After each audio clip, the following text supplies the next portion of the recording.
कभी सोचा है कि ज्ञान और शरीर का आपस में क्या रिश्ता है? क्या किसी के बाहरी रूप रंग को देखकर उसके ज्ञान का अंदाजा लगाया जा सकता है? आज हम एक ऐसे ही महान ऋषि की अद्भुत कहानी जानेंगे जिन्होंने अपने जीवन से इस सवाल का जवाब दिया। ये कहानी है ऋषि अष्टावक्र की। तो चलिए इसी एक बड़े सवाल से शुरू करते हैं। क्या नॉलेज, क्या ज्ञान, शरीर की बनावट या उसकी सीमाओं में बंधा हुआ है? अष्टावक्र की पूरी जिंदगी इसी सवाल का एक बहुत ही पावरफुल जवाब है। तो अष्टावक्र की कहानी किसी आम कहानी जैसी बिल्कुल नहीं है। ये शुरू होती है उनके जन्म से भी पहले, जब वो अपनी माँ के गर्भ में थे और वहीं पर ज्ञान और एक श्राप दोनों उनका इंतजार कर रहे थे। उनके पिता थे ऋषि कहोड़ और माता थीं सुजाता। ऋषि कहोड़ वेदों के जबरदस्त ज्ञाता थे और रोज उनका पाठ किया करते थे।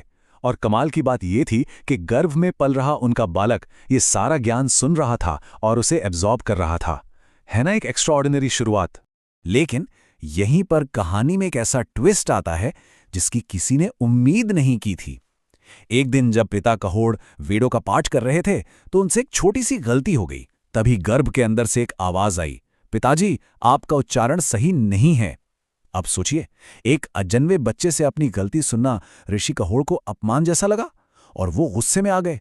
उन्होंने श्राप दे दिया कि तू 8 अंगों से टेढ़ा पैदा होगा और इसी श्राप की वजह से उनका नाम पड़ा अष्टावक्र। अब सवाल उठता है कि जब अष्टावक्र का जन्म हुआ तो उनके पिता कहाँ थे?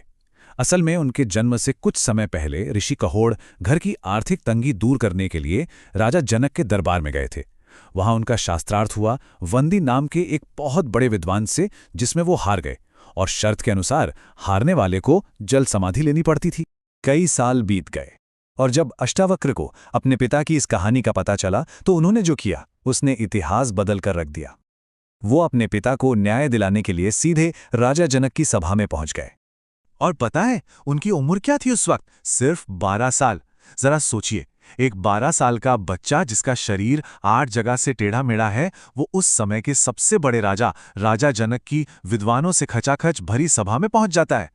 तो जैसे ही अष्टावक्र ने उस भरी सभा में कदम रखा, उनके शरीर को देखकर वहां बैठे बड़े बड़े विद्वान सबके सब जोर जोर से हंसने लगे, उनका मजाक उड़ाने लगे। लेकिन इसके बाद जो हुआ ना, उसने सबकी बोलती बंद कर दी। और यही आता है इस कहानी का सबसे पावरफुल मोमेंट। जब सब लोग उन पर हंस रहे थे तो पता है क्या हुआ? बालक अष्टावक्र भी जोर जोर से हंसने लगे। अब उनकी हंसी देखकर राजा जनक को बड़ी हैरानी हुई। उन्होंने पूछा, बेटा बाकी सब तो तुम्हें देखकर हंस रहे हैं, पर तुम क्यों हंस रहे हो? इस पर अष्टावक्र ने जो जवाब दिया वो इतिहास में अमर हो गया। उन्होंने कहा, राजन मैं इसलिए हंस रहा हूं क्योंकि मुझे तो लगा था ये विद्वानों की सभा है, पर यहां तो मुझे सिर्फ चर्मकार यानी मोची ही बैठे दिख रहे हैं। उन्होंने उन सो कॉल्ड विद्वानों को मोची इसलिए कहा क्योंकि उनकी नजर सिर्फ बाहरी चमड़ी पर थी, शरीर के टेढ़ेपन पर थी। उसके अंदर जो आत्मा है, जो ज्ञान है, वो उन्हें दिखा ही नहीं। ये सुनते ही पूरी सभा में जैसे सन्नाटा छा गया और राजा जनक फौरन समझ गए कि ये कोई साधारण बालक नहीं है। इस एक जवाब ने सब कुछ बदल दिया। अब स्टेज सेट हो चुका था ज्ञान के एक महायुद्ध के लिए। राजा जनक ने अष्टावक्र को शास्त्रार्थ के लिए आगे आने का मौका दिया। तो देखिए, एक तरफ थे वंदी जिनके पास शास्त्रों का, किताबों का पूरा ज्ञान था, और दूसरी तरफ सिर्फ 12 साल के अष्टावक्र जिनके पास आत्मा का अनुभव था, सच का अनुभव था। ये लड़ाई बेसिकली रटे हुए ज्ञान और अनुभव से मिले ज्ञान के बीच थी। अच्छा, यहां एक छोटा सा प्रोटिप। ये शास्त्रार्थ आखिर होता क्या था? ये कोई ऐसी वैसी डिबेट नहीं थी। ये ज्ञान, लॉजिक और फिलॉसफी पर बेस्ड एक फॉर्मल डिस्कशन होता था जिसके नतीजे बहुत बड़े होते थे। तो इस महायुद्ध का नतीजा क्या निकला? विक्ट्री। अष्टावक्र ने अपने आत्मज्ञान के दम पर वंदी को हरा दिया और इस जीत के साथ ही उन्होंने न सिर्फ अपने पिता को बल्कि उन सभी विद्वानों को आजाद कराया जिन्हें वंदी ने हराकर बंदी बनाया था। और यहां एक और इंटरेस्टिंग फैक्ट है। डिड यू नो, जब उनके पिता लौटकर आए तो अपने बेटे के ज्ञान को देखकर वो इतने खुश हुए कि उन्होंने अष्टावक्र को समंगा नदी में नहाने के लिए कहा। और माना जाता है कि जैसे ही अष्टावक्र ने उस नदी में डुबकी लगाई, उनका शरीर बिल्कुल ठीक हो गया। उनका बाहरी रूप भी उनके अंदर के ज्ञान की तरह ही दिव्य हो गया। लेकिन आगे सुनिए, अष्टावक्र की कहानी यहाँ खत्म नहीं होती। इनफैक्ट यहाँ से एक नया चैप्टर शुरू होता है। उनकी इस जीत से राजा जनक इतने ज्यादा प्रभावित हुए कि उन्होंने अष्टावक्र को अपना गुरु मान लिया। और इन दोनों के बीच जो कॉन्वर्सेशंस हुए, वही आज अष्टावक्र गीता के नाम से जानी जाती है। तो अष्टावक्र गीता क्या है? ये अद्वैत वेदांत का, आप कह सकते हैं, सबसे प्योर फॉर्म है।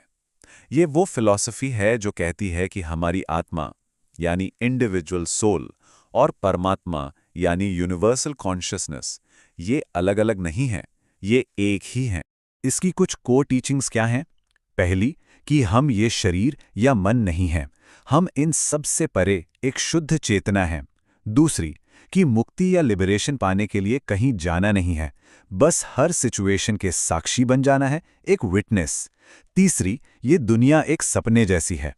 और चौथी और सबसे इंपॉर्टेंट, सिर्फ कॉन्शियसनेस यानी चेतना ही असली सच है।